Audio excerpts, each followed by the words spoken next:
Oke, halo semuanya. Jumpa lagi dengan saya, Sania Yustiana. Kali ini kita akan membahas tentang potensi, atribut, dan juga keunggulan media video. Ah, media video itu apa sih? Jadi menurut Arif Sadiman, video itu merupakan audio visual yang bisa menampilkan gambar dan juga suara. Kesannya itu bisa berupa fakta maupun fiktif yang bersifat informatif, edukatif, maupun instruksional. Kemudian kalau media video pembelajaran menurut C. Piriana itu merupakan media yang menyajikan audio dan juga visual yang berisi pesan-pesan pembelajaran. Itu untuk apa? Untuk membantu pemahaman terhadap suatu materi pembelajaran. Oke, kita masuk ke karakteristik dan atribut media video. Nah, jadi tujuan pemanfaatan media secara umum kan untuk proses belajar dalam diri siswa. Nah, kemudian media video itu memiliki atribut sebagai gambar gerak atau motion picture yang memiliki kemampuan untuk menampilkan suara dan juga gambar. Nah, teman-teman, seperti yang kita tahu, video itu dapat dinikmati di mana saja. Hal ini karena video dapat diakses atau diintegrasi ke dalam perangkat keras.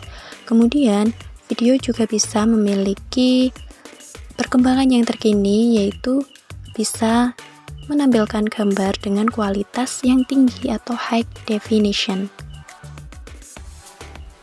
Baik, sekarang kita masuk ke poin yang kedua, yaitu tentang tujuan pemanfaatan program video. Ada 4 tujuan utama, yaitu untuk memberi informasi, membelajarkan, membujuk, dan juga menghibur pemirsanya. Di sini akan saya jabarkan satu persatu. Yang pertama adalah memberi informasi atau to inform. Di sini ada contohnya, yaitu program The Animal Planet, Discovery Channel, dan program sains lainnya untuk pembelajaran seperti IPA maupun IPS. Kemudian untuk poin membelajarkan, itu video dapat digunakan untuk mendemonstrasikan bagaimana suatu keterampilan teknik dilakukan dengan benar. Kemudian untuk membujuk, video juga bisa berfungsi untuk membujuk agar melakukan suatu tindakan tertentu, contohnya iklan layanan masyarakat. Yang terakhir adalah untuk menghibur atau to entertain. Contohnya dalam film Laskar Pelangi, itu di dalamnya terdapat unsur pembelajaran tentang banyak sekali nilai positif. Nah, selain untuk belajar, film tersebut juga berfungsi sebagai hiburan atau to entertain. Lanjut lagi, kita masuk ke poin ketiga tentang potensi media video. Ada 3 potensi dalam media video. Yang pertama adalah untuk mengembangkan pengetahuan dan keterampilan, yang kedua untuk membangkitkan motivasi dan apresiasi, dan yang terakhir adalah untuk memberikan pengalaman seperti situasi dan kondisi yang sesungguhnya. Lanjut lagi, yang selanjutnya adalah poin ketiga tentang keunggulan pemanfaatan program video pembelajaran.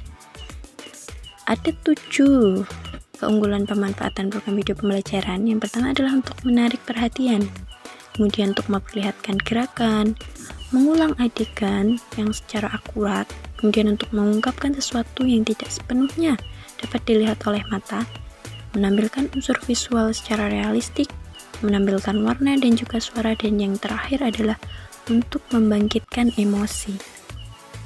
Ada juga keunggulan video menurut Koumi, ada 9 poin. Yang pertama adalah mampu memperlihatkan motion picture secara dinamis. Contohnya tentang wisata atau perjalanan bisa disingkat secara dinamis untuk dilihat pemirsanya.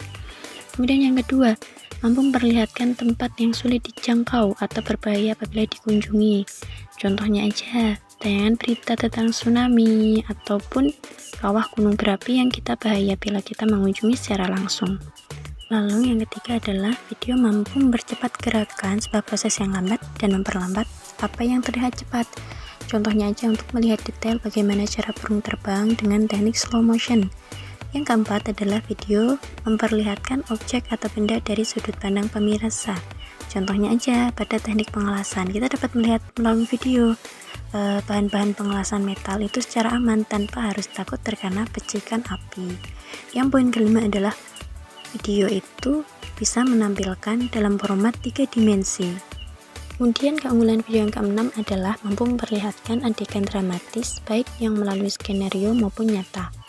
Kemudian yang ketujuh adalah mampu menghadirkan gambar yang tidak mungkin dihadirkan untuk didemonstrasikan secara langsung. Contohnya aja gorila, zebra, gajah kayak gitu kan tidak bisa dihadirkan secara langsung di kelas. Nah, siswa bisa melihat melalui tayangan video.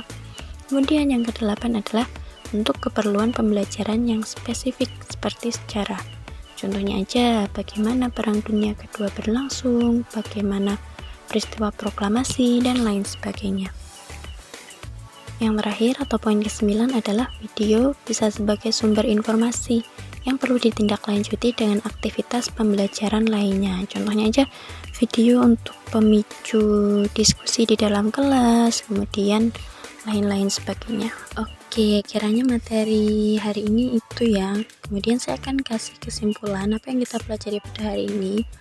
Jadi kesimpulannya adalah perkembangan teknologi digital yang telah terjadi saat ini kan memungkinkan penggunaan media video itu dapat menikmati tayangan di mana saja. Video telah menjadi bagian integral dari perangkat desktop atau laptop maupun Android. Nah, dengan adanya media video, proses pembelajaran itu akan menjadi lebih menyenangkan dan berkesan. Video akan membantu siswa untuk lebih mudah memahami sebuah materi pembelajaran. Oke teman-teman, kiranya itu yang bisa saya sampaikan kali ini. Terima kasih atas perhatiannya. Sampai jumpa lagi di lain waktu. See you and thank you.